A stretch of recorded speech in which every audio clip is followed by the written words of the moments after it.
karena doa kedua orang tua. Suatu ketika Nabi Sulaiman bin Daud alaihissalam memperoleh wahyu Allah yang memerintahkan agar segera pergi ke suatu pantai karena Allah akan menunjukkan sesuatu yang ajaib. Maka beliau segera berangkat ke pantai dimaksud dengan seluruh bala tentaranya, baik dari kalangan jin atau manusia, dan juga sebagian bala tentara lainnya dari kalangan binatang. Tetapi sesampainya di sana beliau tidak menemukan sesuatu yang aneh atau ajaib. Hanya hamparan pantai memanjang dan laut yang terbentang luas seolah tanpa batas.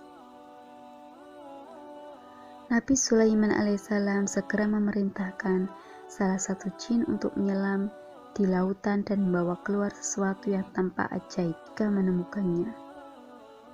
Jin tersebut segera menyelam sedalam yang ia mampu sambil memperhatikan sekelilingnya. Setelah beberapa waktu lamanya, ia muncul di permukaan dan berkata, "Wahai Nabi Sulaiman, aku telah menyelam sejauh yang aku mampu, sampai sekian ribu meter dalamnya, tetapi aku tidak melihat sesuatu yang ajaib dan istimewa yang bisa aku tunjukkan kepadamu." Nabi Sulaiman tidak puas dengan laporan jin tersebut. Allah Subhanahu wa Ta'ala telah memfirmankan, dan itu pasti adanya. Hanya jin itu saja yang mungkin tidak mampu menemukannya. Karena itu beliau memerintahkan jin Ifrit yang mempunyai kemampuan jauh lebih hebat dari kebanyakan bangsa jin untuk melakukan tugas tersebut. Jin Ifrit segera menerjunkan diri ke samudra, menjelajah ke segala arah dan sedalam yang ia mampu, dengan kecepatan yang jauh lebih mengagumkan. Tetapi setelah beberapa waktu lamanya, ia muncul di permukaan tanpa membawa apa-apa dan berkata,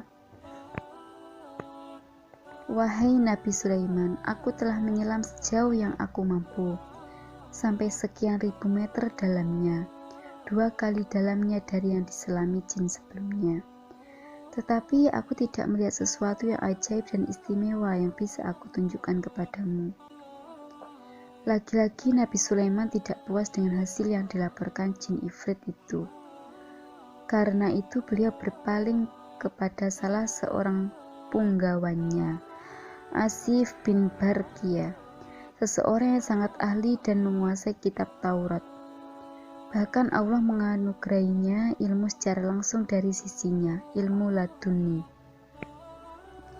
Nabi Sulaiman berkata, "Wahai Asif, bawakanlah, tunjukkanlah kepadaku keajaiban apa yang disembunyikan Allah di dalam lautan ini." Tidak seperti 2 bangsa jin yang segera menceburkan diri ke samudra dan menyelam.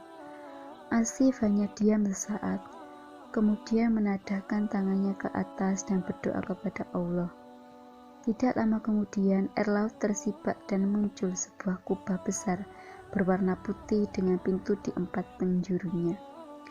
Pintu pertama terbuat dari intan permata, pintu kedua dari yahut, pintu ketiga dari mutiara, dan pintu keempat dari zabarjud yang berwarna hijau. Asif berkata, "Wahai Nabi Allah, ini keajaiban yang ingin ditunjukkan Allah kepada engkau." Ia berada di dasar laut dengan kedalaman 3 kali yang diselami jin pertama.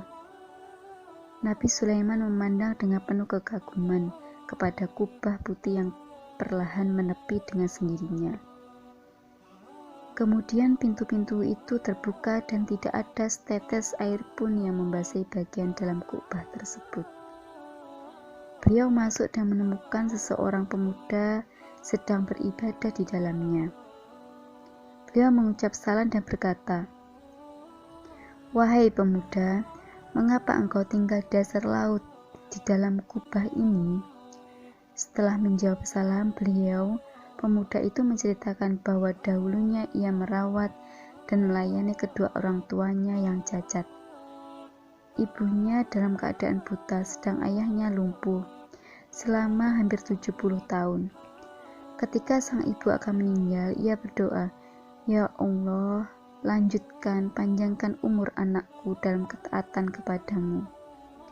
Kemudian ketika sang ayah akan meninggal, ia berdoa, Ya Allah, jadikanlah anakku tetap dalam ketaatan kepadamu di tempat yang tidak dapat diketahui oleh para syaitan.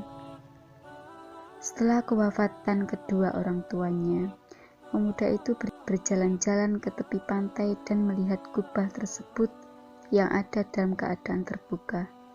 Ia masuk karena ingin mengetahui keadaan di dalamnya. Tetapi tiba-tiba kubah tersebut tertutup dan dibawa malaikat ke dasar laut yang terdalam. Maka ia habiskan waktu hanya dengan beribadah kepada Allah di dalam kubah tersebut.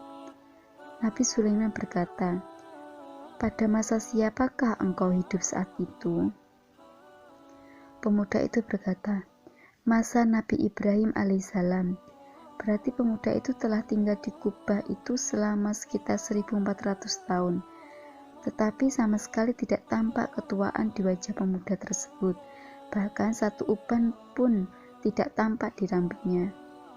Nabi Sulaiman berkata lagi, "Bagaimana dengan makan minummu?"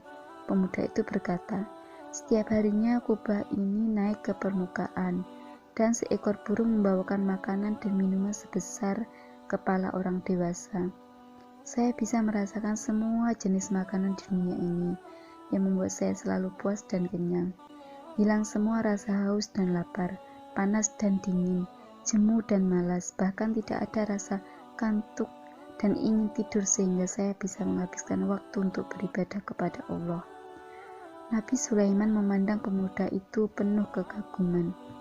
Walaupun segala mukjizat dan kelebihan yang diberikan Allah kepadanya sangat mengagumkan, tetapi bagi Nabi Sulaiman, apa yang dialami pemuda itu jauh lebih mengagumkan lagi. Apalagi pemuda itu bukan seorang nabi dan rasul, tetapi seorang yang berbakti kepada kedua orang tuanya, yang memperoleh kemuliaan karomah itu karena doa kedua orang tuanya. Nabi Sulaiman berkata, "Maukah engkau tinggal bersama kami?" Pemuda itu berkata, "Kembalikanlah saya ke tempat semula dan biarkanlah saya terus beribadah kepada Allah sampai waktu yang dikehendaki Allah." Nabi Sulaiman keluar dari kubah tersebut dan memerintahkan Asif untuk mengembalikan kubah itu ke tempat semula.